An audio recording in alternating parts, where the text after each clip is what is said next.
Hello nine gate series को after long time continue करने के बाद हम names and symbol of some ions के बाद आगे चैप्टर कंटिन्यू करेंगे।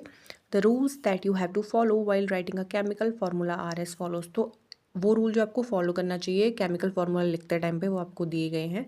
The valencies of charge on the ion must balance. तो वैलेंसी और चार्ज जो है आयन का वो क्या होना चाहिए, बैलेंस होना चाहिए। When a compound consist of a metal and a non metal, जब कोई कंपाउंड कंसिस्ट करता हो मेटल या नॉन मेटल को, तो जो उसका नेम और सिंबल है, द नेम और symbol of the metal is written first, तो इसको फर्स्टली लिखा जाता है। ठीक है, फॉर एग्जांपल ले लेते हैं हम calcium oxide CaO, sodium chloride NaCl, iron sulphide FeS, copper sulphide CuO etcetera.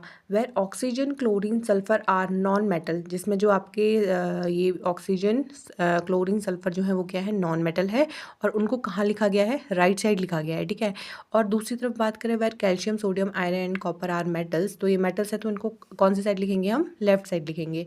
In compounds formed with polyatomic ions the number of ions present in the compound is indicated by enclosing the formula of ion in a bracket and writing the number of ions outside the bracket. अच्छा, तो जो compound का बोल रहा है form होता है, ठीक है, जैसे पॉलीएटॉमिक आयंस हैं उसके साथ अगर है तो जो नंबर ऑफ आयंस रहते हैं ना, वो कहाँ आपके कंपाउंड में जो प्रेजेंट रहते हैं उसको क्या करोगे आप, उसको इंडिकेट करोगे जब आप ब्रैकेट को क्लोज कर दोगे उसके बाहर।